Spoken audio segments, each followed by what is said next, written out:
Hi guys. So I'm going to go ahead and do chapter 4.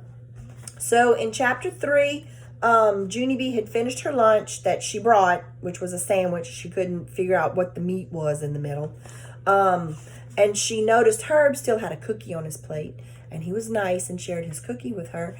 And Junie B discovered that Mrs. Gutzman, who used to bring them their snacks in kindergarten, still worked at school. She worked in the cafeteria, so she got all excited. So, chapter 4 is called Gladys. Mrs. Gutzman! Mrs. Gladys Gutzman, where are you? I hollered, it's me, it's Junie B. Jones. I looked all around me. There was a long counter with children pushing trays. Did anyone see Mrs. Gutzman? I asked the children. Does anyone know her? My friend said she is right here in this kitchen, but I don't even see her. I hollered her name even louder. Mrs. Gutzman! Mrs. Gladys Gutzman! Then, all of a sudden, a lady came hurrying around the corner. And good news, it was her! It was Mrs. Gladys Gutzman. I ran and hugged her very tight. Mrs. Gutzman, I am so glad to see you, I said. Mrs. Gutzman hugged me back. Junie B. Jones, I'm glad to see you too, she said. I smiled up at her. She was wearing her same big white apron from last year. Whoa, look at you, Mrs. Gutzman, I said. You didn't change a bit.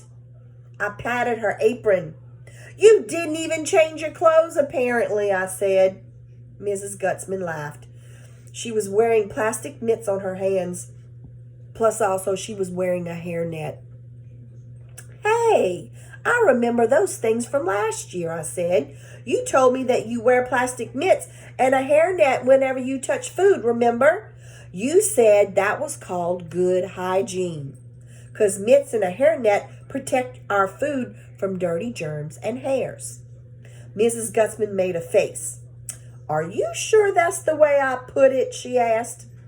I skipped all around her in a circle. Hey, Mrs. Gutzman, now that you found me, you can start bringing cookies to my room again. I held up one finger. I am in room 1 this year, I said. Room 1 comes earlier in the alphabet than room 9. And so now that you know where I am, when can you bring the cookies, Gladys? Mrs. Gutzman did a chuckle. Then she leaned down next to me and she patted my arm. And she said, don't call her Gladys. After that, Mrs. Gutzman explained all about snacks. She said that first graders don't get snacks like kindergarten kids do. On account of first graders get cookies with their school lunches. I did a frown at that news.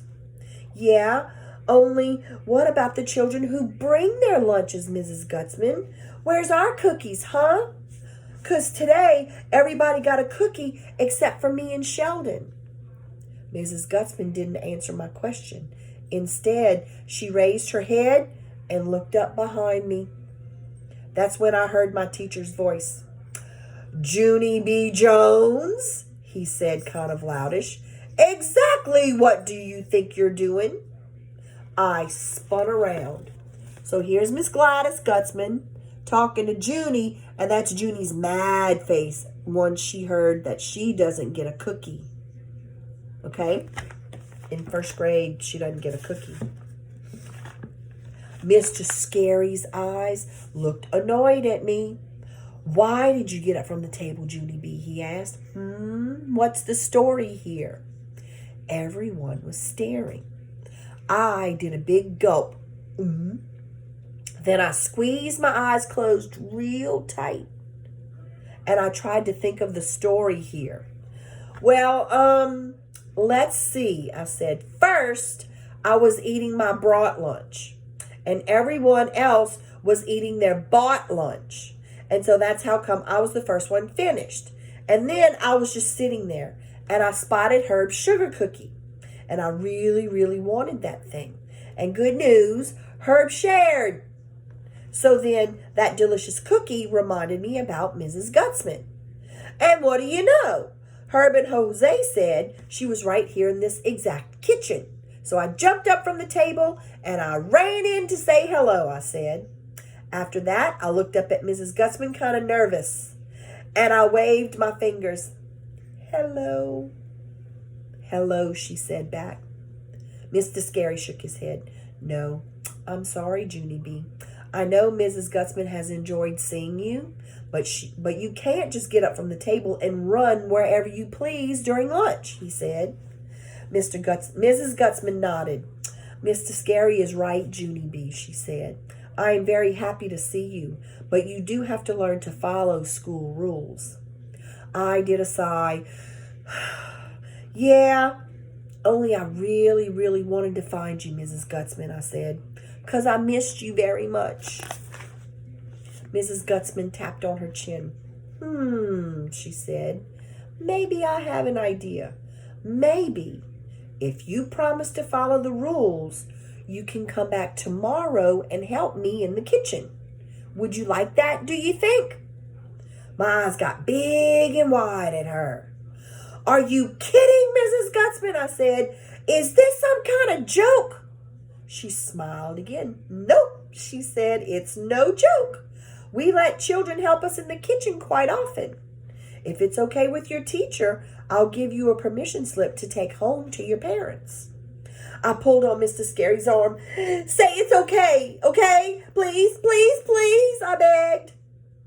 Mr. Scary didn't answer right away. Instead, he ran his fingers through his hair, and he thought and thought. Then finally, he said it. Mr. Scary said, it's okay. I clapped and danced and twirled. I can do it, Mrs. Gutzman, I said. I can come and help you in the kitchen. Excellent, said Mrs. Gutzman. Then she reached behind the counter and she handed me a permission slip.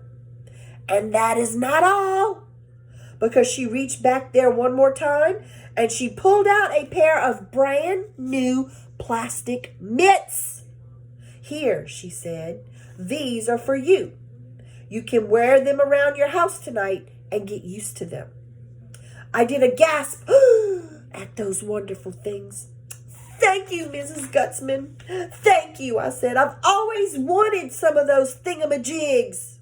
After that, I put them on my hands very thrilled, and I waved goodbye to Mrs. Gutzman. See you, I said. I'll see you tomorrow. Then I walked back to my lunch table with Mr. Scary, and I followed the rules for the rest of the day. And so here's Mrs. Gutzman giving Junie B her brand new plastic mitts. All right, so that's the end of chapter 4. And so I'll come back in another day or so with chapter 5. Hope you enjoy. Let me know. Thanks. Love you. Bye.